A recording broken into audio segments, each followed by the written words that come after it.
स्थापकाय च धर्मस्य स्वरिवधर्मस्वरूपिणे अवतार वरिष्ठाय रामकृष्णाय ते नमः। ॐ यथाग्ने दाहिका स्वत्ते रामकृष्णे स्थिताय सर्वविद्या स्वरूपां तां शारदां प्रणमाम्यहम्। ॐ परोतत्थे सदालीनो रामकृष्ण समागया जो धर्म स्थापनारतो वीरेष्वन्तं नमाम्यहम्। স্বামীজি বলছেন তার কথা এ করলে তিনি শক্তি দেন। তা আমি মায়ের সঙ্গে স্বামী অরূপানন্দ মহারাজের একটা মন্ত্র দীক্ষা সম্বন্ধে দেখছিলাম, খুব ভাল লাগলো। তাতে অনেকেই আমরা অনেকটা জানি, তাও আরো অনেকটা বিস্তারিত খুব ভাল লাগছিল। মন্ত্র দীক্ষা স্বামী অরূপানন্দ মহারাজ শ্রীমাকে প্রশ্ন করছেন আর শ্রীমা তার উত্তর দিচ্ছেন। প্রশ্ন: আচ্ছা মা, মন্ত্র নেবার কি দরকার? মন্ত্র জপ না করে কেউ যদি মা কালী বলে ডাকে তাতে হয় না? শুধু মা কালী কেন, যে কোনো ভগবানের এরকম জপ করলে কি হয় না? মা বলছেন মন্ত্রের দ্বারা দেহ শুদ্ধি হয়। ভগবানের মন্ত্র জপ করে মানুষ প্রবৃত্ত হয়। একটা গল্প শোনো। নারদ বৈকুণ্ঠে গিয়েছিলেন, বসে ঠাকুরের সঙ্গে অনেক কথা কইলেন। নারদ যখন চলে গেলেন, ঠাকুর লক্ষ্মীকে বললেন ওখানে গোবর দাও। লক্ষ্মী জিজ্ঞাসা করলেন কেন ঠাকুর? নারদজি পরম ভক্ত, তবে কেন এরূপ বলছো? ঠাকুর বললেন নারদের এখনো মন্ত্র নেওয়া হয়নি। মন্ত্র না নিলে দেহ শুদ্ধ হয় না। এখানে শুধু মন্ত্র নিলেই দেহ শুদ্ধ হয় তাও না। মন্ত্র যে আমি নিচ্ছি, আগেকার দিনে মন্ত্র নিলে স্বামী ব্রহ্মানন্দ মহারাজের কাছে গেলে সহজে তো দিতেন না। তারপরে বলতেন প্রথমে রামকৃষ্ণ জপ করো, 10,000 করে করবে, তারপরে আমার কাছে আসবে, দেখব। কেন এখন অনেকেই হচ্ছে মন্ত্র দেওয়া নিলাম। আমি তো এমনও দেখেছি, জায়গা বলছি না, মন্ত্র দীক্ষা নিতে এসছেন, আবার মন্দিরটা একটু দূরে, তো প্রথমে ঠাকুর প্রণাম করলেন না, দীক্ষার ওখানে আগে থেকে 1-2 ঘন্টা বসে আছে। তারপরেও যে একটু অপেক্ষা করে দুপুরবেলা বন্ধ থাকলেও বিকালবেলা প্রণাম করে যাবে, তাও করলো না। মন্ত্রটা নেবার নিল, ওটা করলে অনেক কিছু উপকার হবে, তার জন্য নিয়ে চলে গেল। তো এইরকম মন্ত্র নেওয়াটা এরকম না, যুগ প্রয়োজনে আমরা আমাদের মতো যোগ করে দিই। অনেকে যেমনি গুরু গিয়েছেন, তখন শিষ্যের বাড়িতে খাওয়া দাওয়া সবকিছু যোগ করছেন ব্যবস্থা। বললো আরে তুমি মালা জপো কখন? তো তুমি মালাটা তো জপছো কোথায়? তখন বললে কেন গুরুদেব? মালাটা তো দেখুন পাখা উপরে একটা পাখাতে লাগিয়ে দিয়েছি, ঘুরছে, ওই জন্য মালা। প্রশ্ন করেছিল ঘুরাচ্ছ কখন? ওই তো মালা ঘুরছে। আবার এরকমও কেউ বলছে হ্যাঁ শ্রীমৎ স্বামী ভূতেশ্বর মহারাজের কাছে দীক্ষা নিয়ে বলছেন আমার খুব উপকার হয়েছে। কি রকম উপকার হয়েছে না, যখনই আমি জপ করতে বসি তখনই কিন্তু আমার দোকানের হিসাবপত্র কথা মনে পড়ে, কার কি বাকি আছে টাকা পয়সা। এবার থেকে আমি খাতা পেন নিয়ে বসি, জপ করতে বসলে সে নামগুলো লিখে নিই। এই রকমও আছে। এই জন্য এই যুগে ঠাকুর ওই জন্য বলছেন যে মাস্টার মশাই, প্রায় একই প্রশ্ন, জপ করতে বসলে যত বিষয় চিন্তা এসব আসে, ঠিকই আসবে, কিন্তু তার আগে আমি যদি সেই সময় একটু আগে কথামৃত পড়ে নিই, বা যদি কথামৃত আমার ভালো মতন পড়া থাকে, চিন্তা থাকে, যেরকম কথামৃত পড়ি বা কামারপুকুর, জয়রামবাটি, দক্ষিণেশ্বরের যে ঘটনা তো কথামৃতে আছে, বেলুর মঠ বা কাশীপুর, যখন বাগবাজারে মায়ের বাড়ি, যেটা হোক, বিভিন্ন রূপে কেন বলছি, ভগবানের আস্বাদন করা, সে কথামৃতটা মাস্টার মশাই তিনি ঠাকুরের কাছে শুনতেন, পরে ছোট্ট নিজের জন্য নোট রাখতেন, পরে দিনের পর দিন ধ্যান করেছেন। ধ্যানের পর তিনি যেন একদম একটা সিনেমা যেমনি তৈরি করে সেরকম ভাবে তিনি তৈরি করে নিজে যেন যখন লিখছেন যেন ছবির মতো কেউ তুলে ধরছে সামনে, সেই ছবির মতো দেখতে পাচ্ছে যে ঠাকুর এখন কোথায় বসে আছেন, কোন দিক থেকে কি দিকে বুক করে বসে আছেন, কোন মাস তিথি কারা কারা বসে আছেন, কে সেই মুহূর্তে প্রবেশ করছেন, গঙ্গা কোন দিকে। চিন্তা করুন, এটা কখনোই এত বছর পরে হুবাহু সেরকম বলা যায় না, কিন্তু তিনি যেন প্রত্যক্ষ সে সাধনার দ্বারা, অনুভূতির দ্বারা, যাকে বলা যায় আমাদের ধর্মজীবন তখনই শুরু হয় যে অনুভূতি থেকে। আমরা মন্ত্রদ্রষ্টা ঋষি এই জন্য বলি যিনি অনুভব করেছেন, উপলব্ধি করেছেন, অনুভব না উপলব্ধি। তিনি সেই ভগবানের ঈশ্বর তথ্য উপলব্ধি করছেন, আর সেইটি পুরো সেই দিনের ঘটনাটা পুরো পর পর যেন দেখতে পাচ্ছেন, সেই ঘটনাটাকেই তিনি যেন লিখে যাচ্ছেন। যার ফলে আমরা যখন কথামৃতটা একটু পড়বো যখন সময় করে, কেন দুটোই বলছি, আমি কোনো যুবক ভক্ত নাম করে বলছি না, তো তিনি ব্যাচেলার ছেলে, অনেকদিন মহারাজের কাছে গিয়েছেন, তার ডাইরেক্ট পাশে সেবাও করতেন। এই যে না তিনি সাধু ব্রহ্মচারী হননি, কিন্তু একবার তার সঙ্গে পঞ্চকেদারে গিয়েছি আমি, তো একটা জায়গায় একই সঙ্গে এক রুমে ছিলাম। তো অনেক জায়গা তো সেখানে সাধুর আলাদা রুম, ওদের আলাদা রুম সম্ভব না, ভাড়াও অনেক লাগবে, 5-6 জনের থাকার রুম। তো 4-5 জন মিলে ছিলাম। তো সন্ধেবেলা হতেই দেখলাম একটু করে জপ করতে বসলো। জপের আবার দেখলাম 2টো মালা, আর জপ এত স্পিডে করছে মানে কি বলবো, টাকাও ওর থেকে স্পিডে গুনতে পারবে না। একটা মালা রাখলো, আবার আরেকটা করলো, তারপরে দেখলাম কথামৃত পাঠ করছে। তা আমি ভাবলাম যে আচ্ছা, তো এরকম হয়, বাংলার ছেলেই হয়তো বাংলা জানে না। তারপরে দেখলাম না, আরেক জায়গাও দেখলাম তাই, কথামৃতটা এত স্পিডে পড়ছে যে কি বলবো, যেন পড়া দেবার মতন, মুখস্থ করার মতন তাড়াহুড়ো। পরে আমি চিন্তা করে বুঝলাম, ও যেহেতু বলেছে মালা জপতে হবে, বিশেষ মালা পেয়েছেন গুরুর কাছে, এর কাছে 2টো মালা জপলো, একটুখানি জপেই হয়ে গেল, মানে 108 কোনো রকমে ঘোরালো।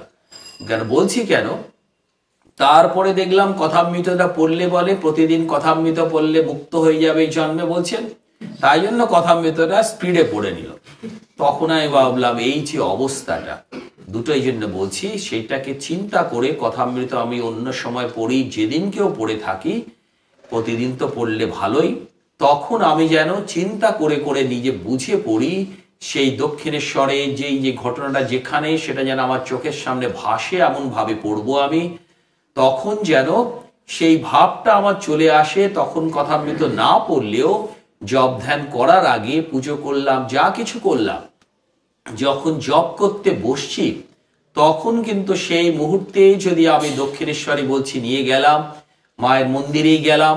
এই কদিন আগেও আমি মায়ের মন্দিরে গিয়েছিলাম, প্রসঙ্গটা বলছি কেন, পুজোর ডালা নিলাম, কিন্তু আমি মন্দিরে ভিড় দেখে যে গেলাম না। আর তারপরে তো দূর থেকে জানিও, আর দেখলাম ছুঁড়ে ছুঁড়ে দূর থেকে ফুল ঠুল জিনিস দিচ্ছে। তো নাট মন্দির থেকে তখন আমি দেখবেন একটু দূরে নাট মন্দির দাঁড়ালে মাঝে মাঝে মায়ের বুক পর্যন্ত এরকম দর্শন হয়, মাই দর্শন দেয়। তো ওখান থেকে দাঁড়িয়ে দাঁড়িয়ে দর্শন পেলাম, আর যেন ঠাকুরকেই বললাম যে তুমি মাকে খাইয়ে দাও, এর থেকে আর বড় কি আছে। তো মায়ের সব থেকে বড় শিষ্য ভক্ত, খাইয়ে দাও, ফুলটা নিবেদন করতে বললাম, প্রসাদের এগুলো সরালাম, নিবেদন করে দিল, সেই প্রসাদটাই কিন্তু নিয়ে এলাম আমি। আমার হচ্ছে এই অনেককেও আমি বলি যে যেমন করতে পারে, কেন ওইভাবে ছুঁড়ে ছুঁড়ে দিল, অতক্ষণ লাইনে দাঁড়ালাম, গিয়ে তার একটা ছুঁড়ে দিচ্ছে, ওখান থেকে কিছু নিয়ে নিচ্ছে। তো তখন আবার এগুলো ভাল লাগে না, আমি বলছি না। ওই জন্য মঠ মিশনে দেখবেন যারা যতই দেয়, সেটা কিন্তু ভেতরের ঘটনাগুলো বলছি, সেই সময় কিন্তু পরে খুলে রেখে তারপরে একসঙ্গে নিবেদন করা হয়।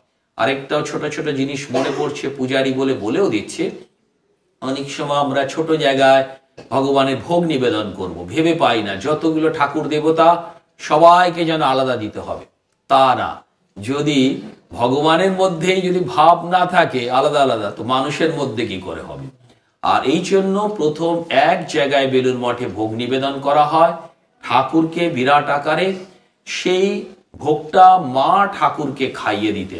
অনেক সময় গোপালের মা জানি তিনি এলেন, তো তিনি তো স্বয়ং গোপালের দর্শন পেতেন।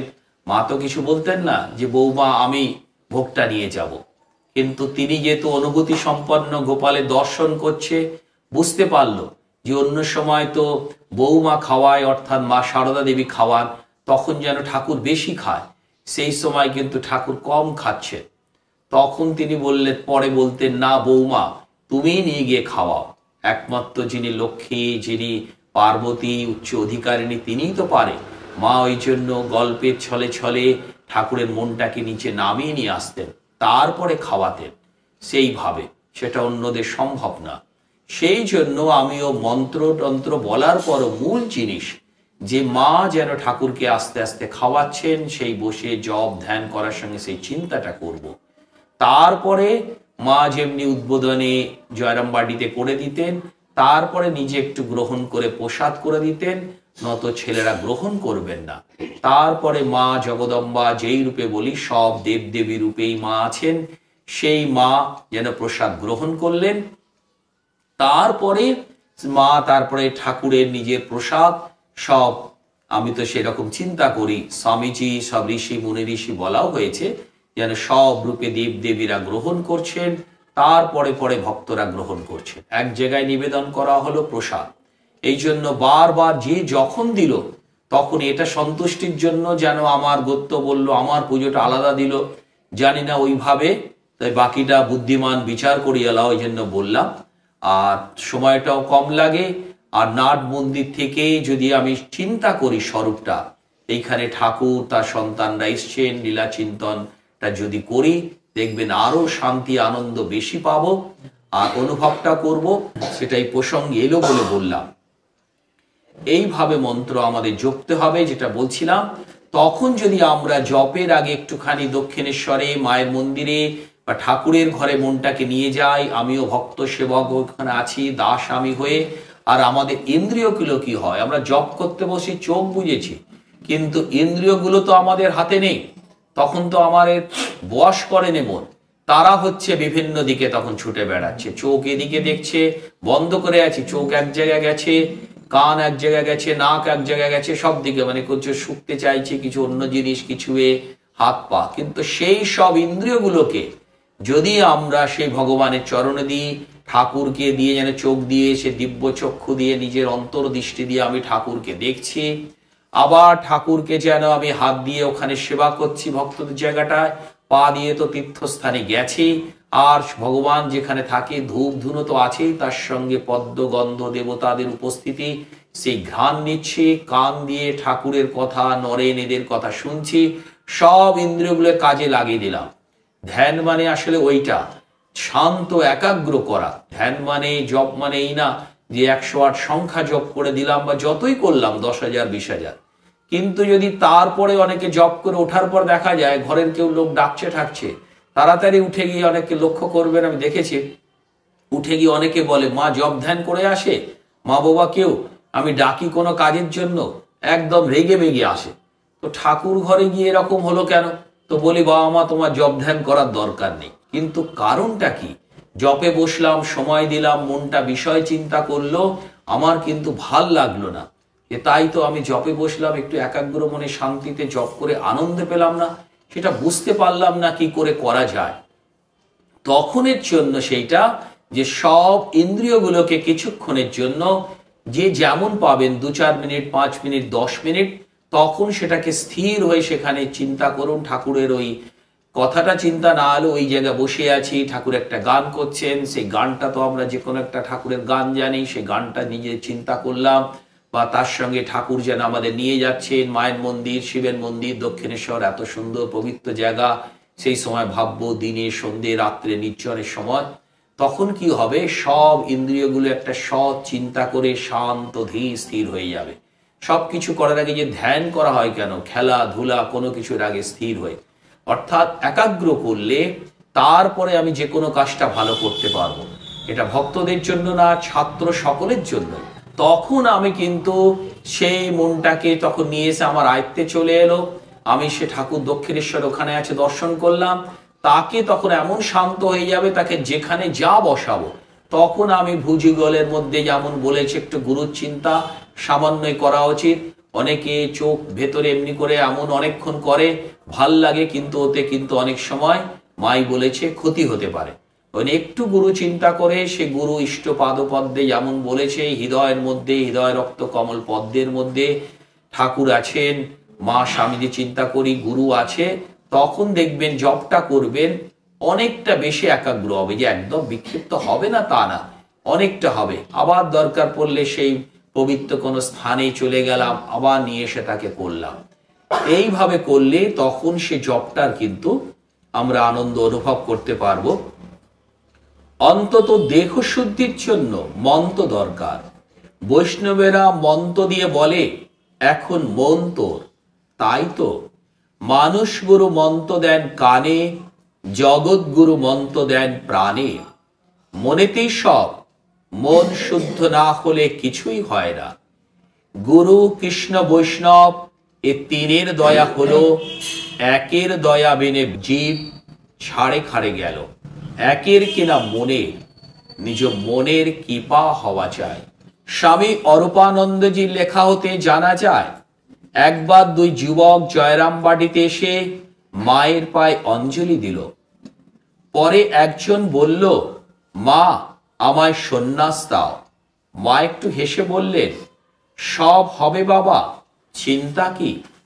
ভক্তটি জেদ করে আবার বলল, তার সন্ন্যাস দিতেই হবে মা, আমাদের গেরুয়া দাও। এবার মা একটু গম্ভীর ভাবেই বলল, গেরুয়ায় কি হবে বাবা, গেরুয়াতে কি আছে? তোমরা তো বিয়ে করনি, সন্ন্যাসী তো আছোই, আর যা যা দরকার সব ক্রমে হবে। অর্থাৎ তিনি অন্তর্যামী, তো তিনি বোঝেন কতটা অধিকারী, তাই জন্যই তাকে সেইভাবে তিনি কিন্তু, কেউ দূর থেকে এসছে দীক্ষা নিতে, অসুস্থ শরীর, সঙ্গে সঙ্গে মা তাকে দীক্ষা দিচ্ছেন, গেরুয়া দিচ্ছেন, দূর থেকে এলে সন্ন্যাস দিচ্ছেন। কিন্তু কোনো কোনো জায়গায় তিনি অন্তর্যামী, তিনি বোঝেন কে কত অধিকারী কি, তাই জন্য মা এখানে তাকে বাজিয়ে নিচ্ছেন।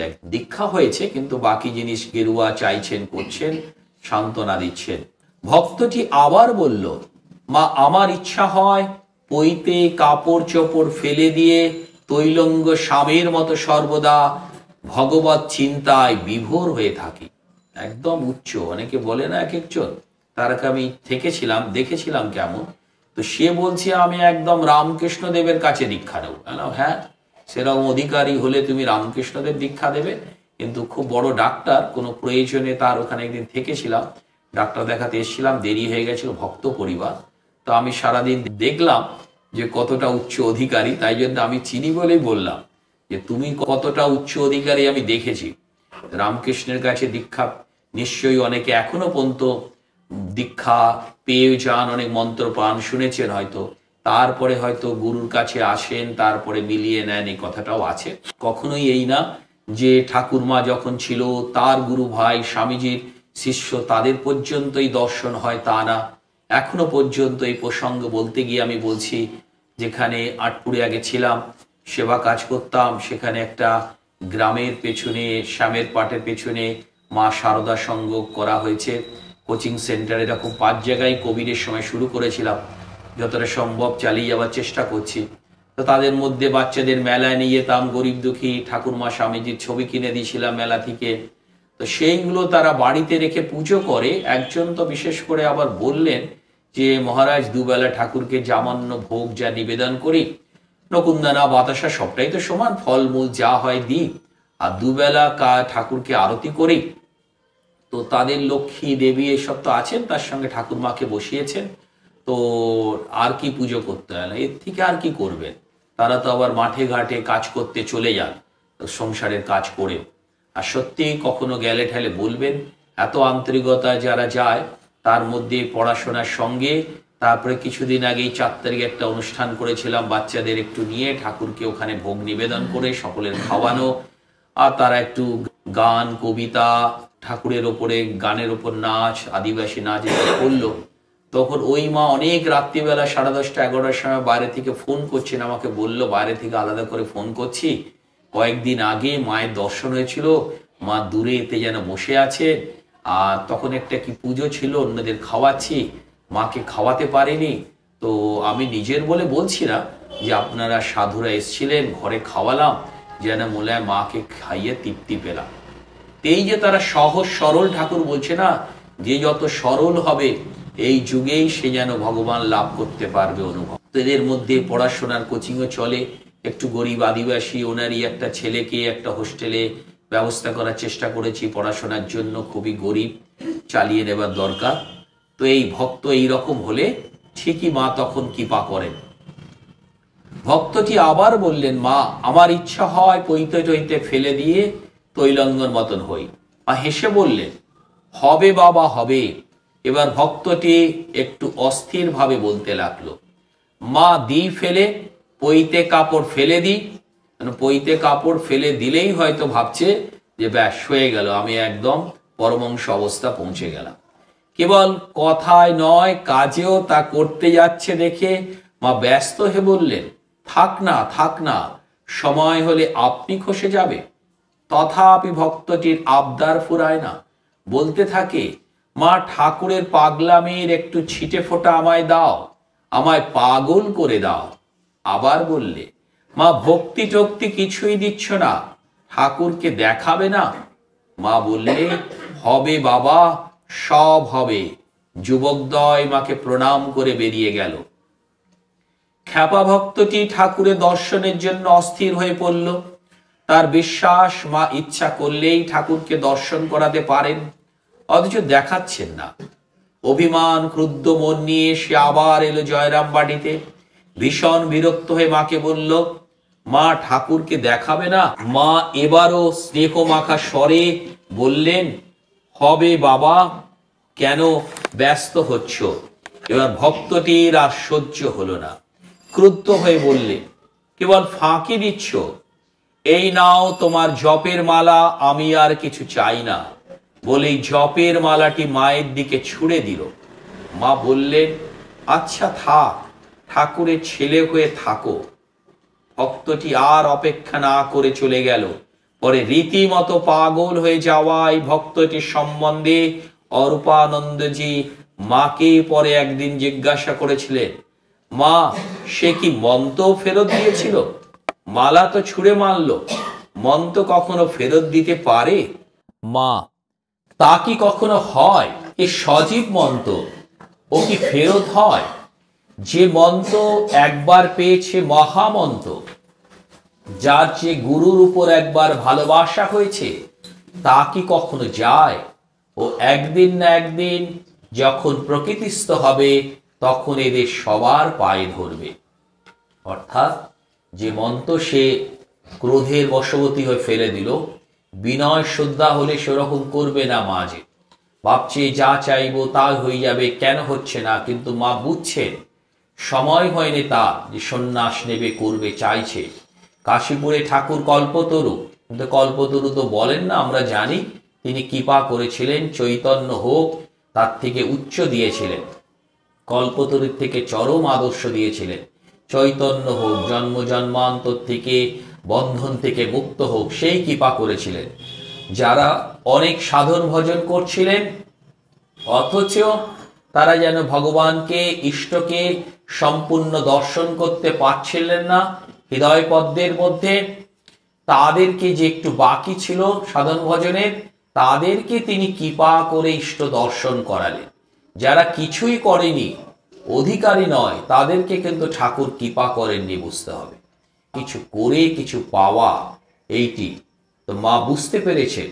তাই জন্য মা তখন বলছে যে পরে যখন ভুল বুঝতে পারবে তখন সে কিন্তু পায়ে ধরে, গুরুর এদের পায়ে ধরে ক্ষমা চাইবে। আমরা ব্রহ্মচারী ট্রেনিং সেন্টারে যখন আছি, 3 বছর জয়েন করার পর তারপরে 2 বছর আমাদের ব্রহ্মচর্য ট্রেনিং হয়। তার মানে হচ্ছে বিভিন্ন শাস্ত্র পাঠ আলোচনা।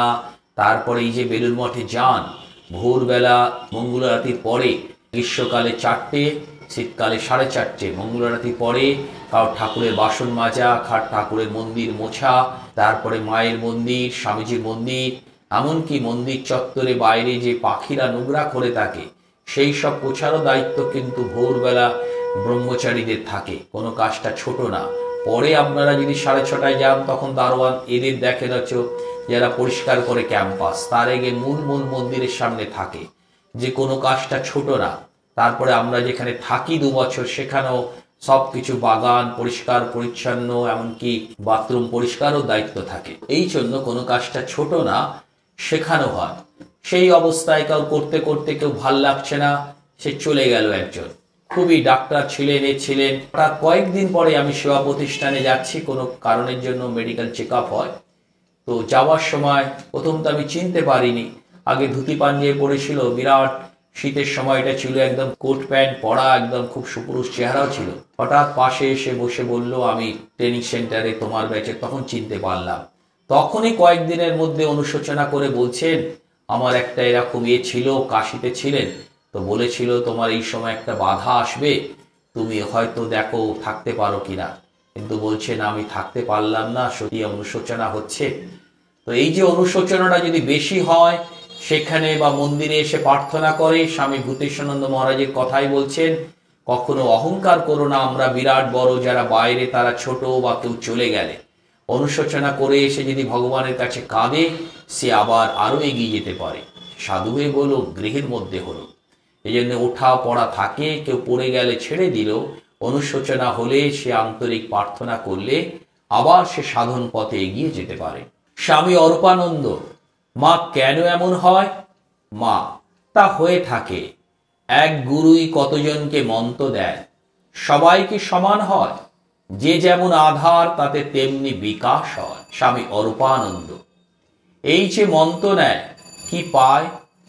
এমনি তো বাহ্য দৃষ্টিতে দেখি লোকটি যেন যেমন ছিল তেমনি হলো। মা, মন্ত্রের মধ্য দিয়ে শক্তি যায়, গুরুর শক্তি শিষ্যে যায়, শিষ্যের গুরুতে আসে। তাই তো মন্ত্র নিলে পাপ নিয়ে শরীরে এত ব্যাধি হয়, গুরুর এত ব্যাধি হয়। গুরু হওয়া বড় কঠিন, শিষ্যের পাপ নিতে হয়। শিষ্য পাপ করলে গুরুরও লাগে, ভালো শিষ্য হলে গুরুরও উপকার হয়। আমার গুরু যেমনি গম্ভীরানন্দ মহারাজ, একবার তার একটা ঘটনা শুনেছিলাম। তো সকালে প্রণাম করা হতো টিফিনের পর, তো একবার প্রণাম করতে যিনি রান্নাঘরের দায়িত্বে আছেন ভান্ডারে, তো ওখানে পুজো ঠাকুরের ভোগের পর সেটা রান্নাঘরের যে জেনারেল ভান্ডার, সাধু ভক্তদের খাবার, সেখানে চলে যায়। সেখান থেকে ঠাকুরের ভোগ থেকে সবকিছু রান্নার জিনিস মহারাজের জন্য পাঠানো হয়, তার থেকে একটু একটু করে নেয়। তো ওই রান্নার দায়িত্বে থাকলে একটু প্রণাম ঠনাম করতে আসতে দেরি হয়ে যায়। কিন্তু গম্ভীরানন্দজি মহারাজ খুব ডিসিপ্লিন নিয়মে ছিলেন, তখন একটু দেরি হয়ে গেছে আসতে, তো হাত দেখালেন। তখন ঘাবড়ে গেলেন, তো ভাবলেন কোনো অপরাধ হয়েছে, রান্নাতে এক দেরি হয়ে গেছে, তো রান্নার মধ্যে কিছু অপরাধ হয়েছে। কিন্তু সেবককে বললেন, জগদীশ মহারাজের সেবক ছিলেন, যে একটু জল নিয়ে এসে পা ধুয়ে দাও। তার আগে কেউ এমন প্রণাম করেছিলেন, তারা দেখুন যে গ্রহণ করেছিলেন সেটা ওর এতে না চলে যায়, তাই জন্য নিচে সেটা গ্রহণ করলেন, তা ধুয়ে দিলেন। তো এইগুলো সম্ভব। আমাদের সেই বলছি, সেই দৃষ্টি স্বচ্ছতা আদর্শ সম্বন্ধে জেনে নিতে হবে। রাখাল স্বামী ব্রহ্মানন্দ তাই মন্ত্র দিতে চায় না, বলে মা, মন্ত্র দিলে অমনি শরীর অসুস্থ হয়, মন্ত্রের নামে আমার গায়ে জ্বর আসে। স্বামী অরূপানন্দ, একটি বট ফলের বীজ দেখিয়ে, মা দেখছো লাল শাকের বীজের চেয়েও ছোট, এ থেকে অত প্রকাণ্ড গাছ, কি আশ্চর্য। মা, তা হবে না, এই দেখো না ভগবানের নামের বীজ কতটুকু, তা থেকেই কালে ভাব ভক্তি প্রেম এসব কত কি হয়। স্বামী শান্তানন্দ, মা, যাদের মন্ত্রদাতা গুরু ও সন্ন্যাসের গুরু পৃথক, তারা কাকে গুরু রূপে ধ্যান করবে? এটা বিশেষ করে সন্ন্যাসীদের জন্য জেনে রাখা উচিত। মন্ত্রদাতা গুরু, মন্ত্র ধরুন আমি আগে নিয়েছি, মন্ত্র তো আগেই নেয়, জয়েন করলেও মন্ত্র নেয়, সন্ন্যাসের তো আগে মন্ত্র হচ্ছে, তারপরে সন্ন্যাস অনেক বছর পরে হচ্ছে। সাত মিশনে জয়েন করার পর 9 বছর পরে নর্মালি সন্ন্যাস হয়। তার আগে কেউ যদি দীক্ষা না নিয়ে থাকে জয়নিংয়ের আগে, তখন কয়েক মাস পরে ঠরে দেখে কয়েক মাস বা বছরের পরে তার দীক্ষা হয়। মানে দীক্ষাটা আগে হয়ে যাচ্ছে, তাই জন্য বলছে দীক্ষা গুরু বড় না সন্ন্যাসী গুরু বড়, প্রশ্ন করা হচ্ছে। মা, মন্ত্রদাতা গুরুই গুরু, এই মন্ত্র থেকেই ক্রমে ত্যাগ বৈরাগ্য সন্ন্যাস লাভ হয়। এখানে এই না যে দীক্ষা গুরু ছোট বুঝে নেব, আমরা কি সবেতেই যোগ করে নিই। একটা উদাহরণ দিচ্ছি, এক জায়গায় একজন খেলাতে বলছে সকলের হাতে একটা করে বেলুন দিয়েছে, বেলুনটাকে ধরুন, ফোলানো বেলুন দিয়েছে ধরুন, আর সকলের হাতে একটা করে ছুঁচও দিয়েছে এক হাতে। যার বেলুন শেষ পর্যন্ত থাকবে, যতজনে থাকবে তারা কিন্তু জয়ী হবে, পুরস্কার পাবে বলেছে। কিন্তু কথাটা বুঝে নিন, যার বেলুন হাতে থাকবে তারা জয়ী হবে, পুরস্কার পাবে। তখন কি করলো সাধারণ আমাদের চিন্তা ভাবনা, এ ওর বেলুন ছুঁচ হাতে দিয়েছে, যেহেতু এ ওর বেলুন ফাটাতে শুরু করলো, নিজেরটা রক্ষা করতে শুরু করলো। যখন দু চারজন অনেক চালাক খেলতে ভালোবাসে তারটা রয়ে গেল, পরে তারও সকলে ছুঁচটা দিয়ে ফাটিয়ে দিল, কাউরে রইল না। তখন তারাই রেগে গিয়ে বললো, মশাই এইরকম করেছেন যাতে প্রাইজ দিতে না হয়, বড় একটা অনুষ্ঠানে হচ্ছে, প্রাইজে বড় মতন হওয়ার কথা করেছেন। বলছেন না, আমি তো বলিনি, আমি কাউকে বলিনি, ছুঁচ দিয়ে অপরেরটা ফাটাও, তারপরে তোমারটা রক্ষা করো তবে দেব। আমি বলেছি যার বেলুন থাকবে সে পুরস্কৃত হবে। সকলে তো বেলুনটা রাখতে পারতেন, ছুঁচটা ব্যবহার করতে না পারতেন। এখানে তো তিনি, আমরা বুঝেনি কেন বলছি, যে কোনো জিনিসে গুরু শ্রেষ্ঠ, ইষ্ট বড়, এই ইষ্টকে গুরুকে প্রণাম করবে, বৈষ্ণব শাক্ত সব জায়গা বলেন, সেটা আমরা বুঝেনি। আমার গুরু শ্রেষ্ঠ, আমার ইষ্ট বড়, বাকিরা ছোট, তাকে ছোট করে দেখলে আমাকে বড় করতে হবে। এই জন্যই কথাটা বললাম, আমাদের চিন্তাটা আমরা খাটিয়ে দিই। যদি এরকম কোনো গুরু বলে থাকে সে তো ভুল। আজকাল যেরকম ছোটখাটো গুরু হয় বলে বলছি, কথাটা হয়ে থাকে না তা না, ছোটখাটো গুরু ব্যক্তি এরকম বলে থাকে। একবার শুনেছিলেন ঠাকুর না বিবেকানন্দ একে নিয়ে মন্তব্য হয়েছিল, তো বিবেকানন্দ ঠাকুরের কথাটা ভুল বোঝা হয়েছিল, যে বলছে এরকমও কখন হয়, যেই পথ দিয়ে যাও তুমি একই জায়গা পৌঁছাবে, আমি এখান থেকে বোম্বে যাচ্ছি এদিকে চলে যাব। তো কথাটা তার যেরকম কোন স্থানে কি ব্যাখ্যা সেটা বুঝতে হবে। আগেকার দিনে স্বাস্থ্য ব্যাখ্যা হলেও বলে দেওয়া হতো কতটুকু কি নিয়ে ব্যাখ্যা হচ্ছে, সাধারণ সকলেই বুঝেছে, তিনি তার সাধারণ লোককে ভুল বোঝাবার জন্যই ব্যাখ্যা করেছেন।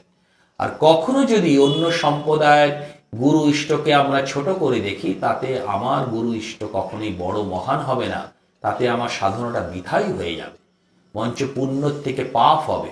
এই প্রসঙ্গে একটা স্বামী ভূতেশানন্দ মহারাজের সমসাময়িক অনুভূতি সম্পন্ন খুব স্বামী ধীরেশানন্দ মহারাজ, বেদান্ত সংজ্ঞা মালিকা এইসব বইঠই যার আছেন, তো ঠাকুরের কৃপায় তিনি খুব বয়স, প্রায় 90 কাছে বয়স হবে, তার উপরে হয়তো। তো দিল্লিতে শুধু এই জন্য আসতেন, হরিদ্বারে কনখলে থাকতেন, তো চোখ দেখাতে আসতেন। তো আমি তখন ব্রহ্মচারী ছিলাম, জুনিয়র, তো সেবা দেখাশোনা করছিলাম। একটা প্রসঙ্গ, শাস্ত্র ব্যাখ্যা বোঝাতেন, করতেন। তখন তিনি বলেছিলেন, দেখো কেউ যখন ভালো কর্ম করে, মানে ভগবান লাভ যার হয়েছে, ভগবান অনুভব হয়েছে, তার যে জন্ম জন্মান্তর যে কর্মগুলো ছিল, এই জন্মেই চিন্তা করুন যে কর্মগুলো করেছে, অনেক মন্দ কর্ম করেছে, ভুল ত্রুটিও হয়েছে, ভালোও হয়েছে, কিন্তু ভগবান লাভ হলে তার কোনো কর্ম তার সঙ্গে যাবে না। মানে যেগুলো আমরা আসক্তিবশত কর্ম করেছি, পুণ্য লাভের জন্য করেছি, কোনোটা আবার না, ওকে ক্ষতি করলে আমি যেন ভালো হব। স্কুলে ক্লাসে বলুন, ওকে একটু ছোট করার জন্য আমি বড় হব, আমি আশ্রমেও ভালো গান করেছি, গানটা আমার ভালো হওয়া চাই, এইভাবে তৈরি হয়েছি, ওকে অন্যভাবে যাতে ছোট হয়ে থাকে, না শিখতে পারে, এরকম করেছি। যা কিছুই করি, যে কোনো কিছুতে অভিমান অহংকার আমার এসছে, তখন সেই পাপ পুণ্যগুলো যায় কোথায়? সে তো ভগবান লাভ করে, এগুলো কোথায় যায়? এগুলো হচ্ছে যে কোনো মহান ভালো ব্যক্তির, ধার্মিক, সে গৃহী হোক, সন্ন্যাসী হোক, যেই হোক, তাকে যে ধর্মপথে, সৎ পথে সহযোগিতা করেছে, সহযোগিতা মানে ধন দৌলত টাকা পয়সা দিয়ে শুধু না, সে তো ঠিক আছে, অসুস্থ বয়স্ক ধার্মিক লোক, তখন তাকে খাওয়া দাওয়া দিলাম, সেটা তো ভালো কথা। তাও যদি না করতে পারে, কিন্তু এইটুকু যদি বলে না, লোকটা কিন্তু সত্যি খুব ধার্মিক, সৎ পথে জীবনযাপন করে, আমি কিন্তু এরকম হতে পারি না, হলে ভালো হয়, এইটুকু যদি চিন্তা করে, তারা তার কর্মফল, পুণ্য কর্মফলগুলো তারা পাবে।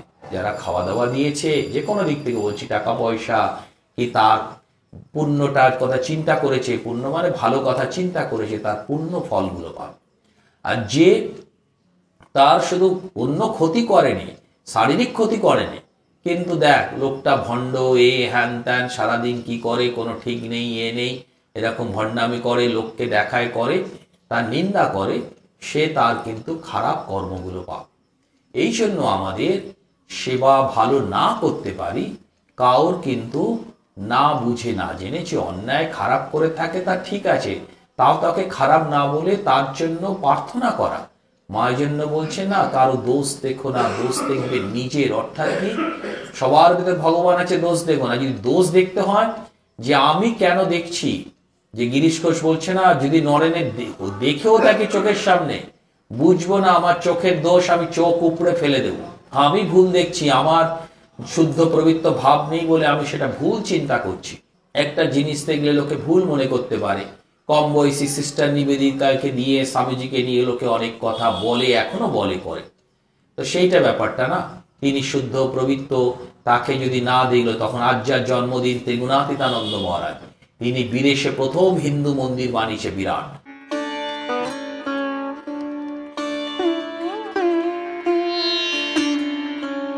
তখনকার ওখানকার ভক্তরা বলছে, বিদেশি, তিনি ছেলে মেয়েদের একসঙ্গে রেখে ব্রহ্মচারিণীর মতো ট্রেনিং দিচ্ছে। বলছি, আরে এর আগে তুরীয়ানন্দ মহারাজ ছিল, এত উচ্চ ভাবের ছিল, আপনি এই যুগে কি করছেন? মানে তারা ঠাকুরমার ভাব কথাই বলে দিচ্ছে, বিদেশি ভাব না, যে এক জায়গায় ছেলে মেয়ে থাকবে, ব্রহ্মচারিণী হবে, কখনো সম্ভব নাকি? তখন বলছে না, আমি যা ভাব পেয়েছি অন্তর থেকে, যা আসছে তাই করছি। আবার তখন তো সামর্থ্য তো নেই, তারা অফিসেও যাচ্ছে, পড়াশোনা কাজকর্ম করছে, তাদের পয়সা। আবার আশ্রমে এসে তার মধ্যেই সামনাসামনি কাছাকাছি কম জায়গার মধ্যে যেরকম থাকা যায় যত সম্ভব, কিন্তু সেটাই একজন মহাপুরুষের শক্তি। তার শক্তি এমন, তাদের মধ্যে কোনো খারাপ ভাব আসবে না, সেটা তার সাধনার শক্তি বুঝে নিতে হবে। আর তাদেরকে সেইভাবেও তার শেখাচ্ছেন, করাচ্ছেন, তারা যেন পরস্পর ভাই মনের মতন আছে, শুদ্ধ পবিত্র। তো সেই শক্তি, তো সে আজকে তার জন্মদিন, তার তো জানি তার এমন ভক্তি মায়ের জন্য, যে মায়ের গ্রামের লোকেরা এসে একটু ভালো ঝাল খায়, লঙ্কা নিয়ে আসতে বলেছে। কোথায় বাগবাজার থেকে তিনি চলে গেছেন একদম বড় বাজার পর্যন্ত, জীব একদম ভুলে গেছে। তোমরা এই তো বোকা একদিকে দৃষ্টিতে, তাই তা না, তার সেখানে বাহ্যিক কে নেই। মায়ের ঘরে সে বলছে না, চৈতন্য মহাপ্রভু বলছেন, এই কাঠ থেকে কুড়ুল হয়, সেই কাঠ দিয়ে জগন্নাথের রথ তৈরি হয়, জগন্নাথের রথের কাঠের কাজে লাগে কাঠটা কাটতে। সেই চিন্তা করে মহাপ্রভুর সমাধিস্থ হয়ে যাচ্ছে। সেই দৃষ্টি আমাদের, সেই দৃষ্টি নেই। কেউ যদি এতে উল্টো ব্যাখ্যা করে, তাকে আলাদা করে বোঝানো যায়, কিন্তু এটা সেই ভাবটা, রাধিকার সেই উচ্চ ভাব, প্রেম। ঠাকুর বলছে, টানটুকু নাও। আমি দিল্লিতে ছিলাম, দিল্লিতে একজন বড় মহারাজ আমাকে রেখেছিলেন, ঠিক আছে তোমাকে বৃন্দাবন দর্শন করতে নিয়ে যাব। আমার ব্যাচে ব্রহ্মচারীরা চলে যাচ্ছেন বেলুড় মঠ, তা আমাকে যেতে দিলেন না, বললেন না তুমি থাকো, পরে নিয়ে যাব। একটা গাড়িতে বড় মহারাজের একজন ডাক্তার সামনে, পেছনে একজন বেশ সিনিয়র, অন্তত 50-এর বয়স হবে, ইউনিভার্সিটির এতে প্রফেসর, আর আমি তখন জাস্ট আমার বয়স 18-19 বছর হবে। তো ভক্ত লোক আশ্রমে আসে, সেবা করে, পরে দেখেছি। গাড়িতে যেতে যেতে বলছেন যে ওরা করলে লীলা আর আমরা করলেই গন্ডগোল। তখন ভাবলাম, এই যে দৃষ্টি, এত সিনিয়র মিশনে আসছেন, বই পড়ছেন, সামান্য এটা খোলে নেই। এই অন্তর্দৃষ্টি, বিচার আর কৃপা ভগবানের থাকা যায়। তাকে তখন বোঝালাম। এই জন্য চিন্তা করুন, তখনকার দিনে কৃষ্ণ লীলা করেছে, 12 বছর বয়সে কংস বধ করেছে। এগুলো 8-10 বছরের তার লীলা গোপিনীদের নিয়ে। 8-10 বছরে এখনো পর্যন্ত ছেলে মেয়েকে আমরা ভেদাভেদ করি। তখনকার দিনে এখন তো অনেক যেমন এমন হয়ে গেছে, তারা অনেক কিছু জিনিস শুনছে, দেখছে, যার ফলে তাদের একটু ভাব আসতে পারে খারাপ, তাও এখনো পর্যন্ত আমরা চিন্তা করি না সেই হিসাবে। আর তখনকার দিনে তো এটা চিন্তাই আসতে পারে না। আর তারপরে কৃষ্ণ ছিল ছোট, তারা ছিল অনেক বড়। কিন্তু চিন্তা করুন, সে কথাটা বলছে আমাকে, মানে তার নিশ্চয়ই তার আইডিয়া ক্লিয়ার নেই। কিন্তু তখনকার সময়ও তিনি এমন বয়সে করেছে, চিন্তা করলে যেটা কোনো চিন্তাই আসতে পারে না। আবার সে ভাগবতকে পাঠ করছেন সুখদেব, যার জন্মই তার একদম এমন হয়েছে, অনেক বড় বয়সে, শুদ্ধ পবিত্র। সুখদেব অন্য কিছু হলে, সামান্য প্রেম এঠের কথা হলে, সেটা হতো না। প্রেম কথা তো বলাই উচিত না, এখন সামান্য কথাটাকে প্রেম বলা হয়। প্রেম তো অনেক চরম উচ্চ অবস্থার কথা। এই জন্য বলছি কেন, তা আমাদের দিব্য চক্ষু সেটা খুলতে হবে, শ্রবণ মরণ নিদিধ্যাসন করে করতে হবে। এক ভক্ত লিখছে, আমার এক গুরু ভাই ঠাকুরের গায়ত্রী মন্ত্র ভুলিয়া গিয়া আমাকে উক্ত মন্ত্র জিজ্ঞাসা করায় আমি মাকে চিঠিতে জিজ্ঞাসা করিয়াছিলাম মন্ত্র কাহাকেও বলা যায় কিনা। মা তখন মাদ্রাজে। তদুত্তরে চিঠিতে মা আমাকে জানাইয়াছিলেন মন্ত্র কাহার নিকট বলিতে নাই, তবে তোমার গুরু ভাইয়ের নিকট বলিতে পারো, তাহাতে দোষ নাই। এটা আমরা জানি, বুঝতে পেরেছেন আশা করি সকলে। যে যার গুরু ভাই একসঙ্গে এক গুরুর কাছে নিয়েছেন, তখন সে মন্ত্রটা যদি কোনো কারণে, হওয়া তো উচিত না, কিন্তু অনেক সময় এখন এমন হয় ভুলে যাচ্ছে। অনেকে ছোট বয়সেও দীক্ষা জোর করে বাবা মা দীক্ষা দিয়ে দেবো, ব্যাস দীক্ষা দিলেই হয়ে গেল, আর দিকে তৈরি করতে হবে না। দীক্ষা দিলেই ছেলে মেয়ে আমার আন্ডারে রইল, কিন্তু যদি মিশনে আসে সাধু সঙ্গে সেটা আনে না, বাবা সাধু হয়ে গেলে বিপদ। মন্ত্র দিয়ে দিলে কিছুটা আমার হাতে থাকবে। বরিশালের মহেন্দ্রনাথ গুপ্ত লিখেছেন, বরিশালে জনৈক ভক্তের পরিচয়পত্র সহ উদ্বোধন কার্যালয়ে উপস্থিত হইলাম। রাসবিহারী মহারাজ পত্রখানি পড়িয়া মায়ের নিকট গেলেন, ফিরিয়া আসে আমাকে আদেশ জ্ঞাপন করিলেন দীক্ষা নেওয়ার উদ্দেশ্য সরলভাবে সাধন ভজন করে ভগবান লাভ করতে চেষ্টা করা, কুলগুরু বৃত্তি নষ্ট করা নয়। আমি ওই ছেলেকে দীক্ষা দিলে সে যেভাবে আমাকে ভক্তি করবে, ওইভাবে যদি কুলগুরুকেও শ্রদ্ধা করে এবং তার বার্ষিক বৃত্তি যথাশক্তি বাড়িয়ে দিয়ে রাজি থাকে, তাহলে হতে পারে। কথাটা বোঝা গেল? কুলগুরুর যে প্রাপ্য সেটা যাতে দেওয়া হয়। ব্যাপারটা হচ্ছে কুলগুরু তো দীক্ষা দিলেন, তাহলে আবার দীক্ষা আমরা নেব কেন বা নেওয়া কেন? ঠিকই, কুলগুরু যদি সেরকম উচ্চ অধিকার হয়, অনেকদিন পরে পরে একটা জিনিসের স্বামীজি বলছেন না, যেন জাহাজ অনেক কিছু আমাদের সনাতন ধর্মের দোষ ধরে না, এটা ওটা ভুল ত্রুটি, ঠিক কথা, কিন্তু বলছেন জাহাজটা এতদিন আমাদের চলাচল করেছে, নদীতে বলুন সমুদ্রে বলুন, তো তারা করেছে।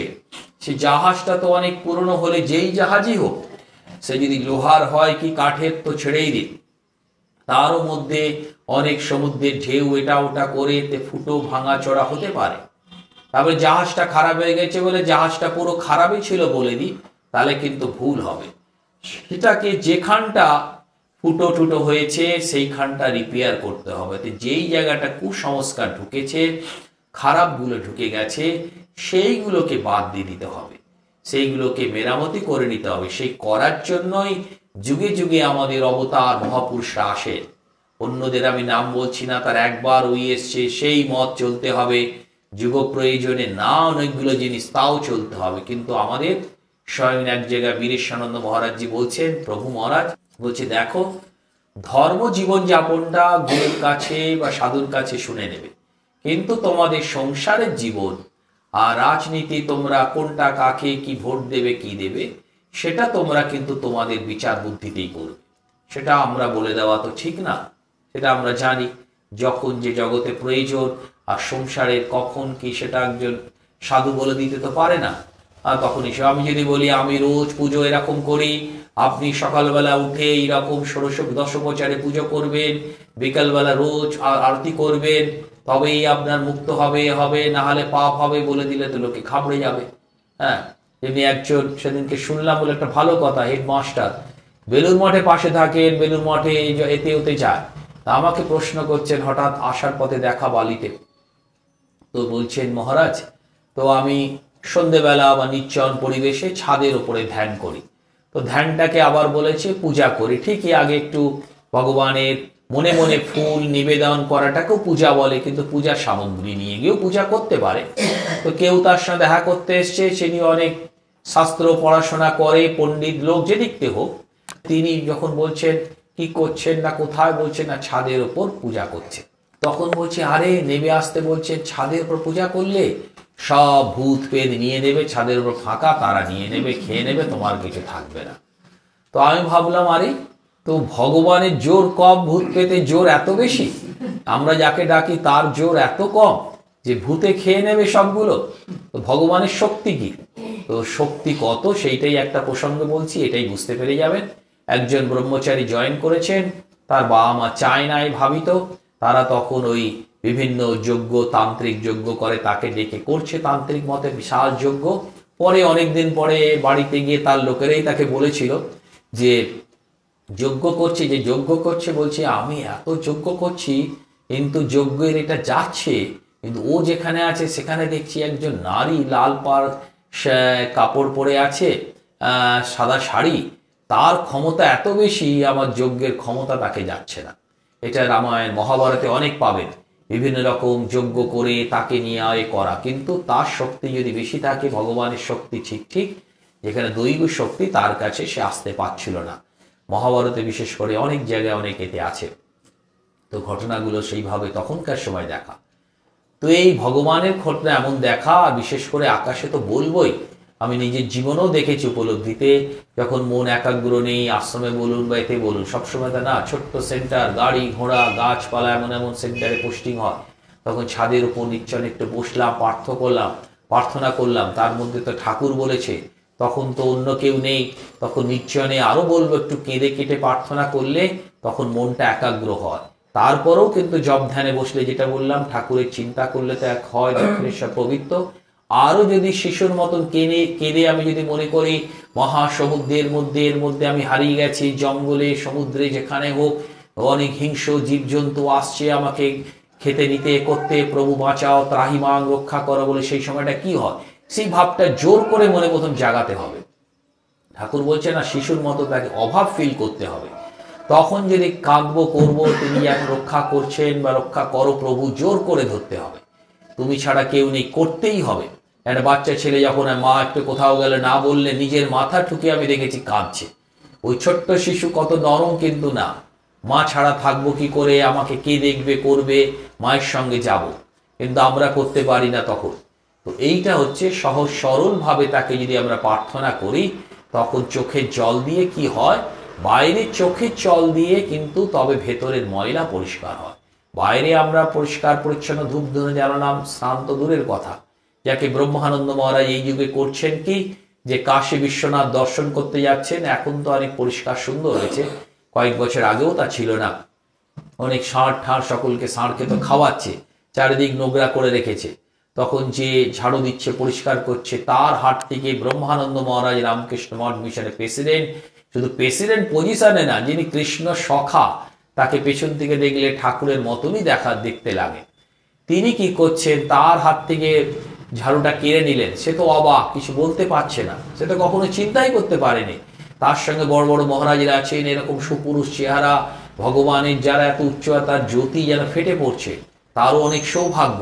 ঝাড়ু কেড়ে নিয়ে তিনি সেই বিশ্বনাথের গলি পরিষ্কার করছে আর বলছেন, ভগবান আমি তোমার বাইরেটা পরিষ্কার করে দিচ্ছি, তুমি আমার ভেতরটা পরিষ্কার করে দাও।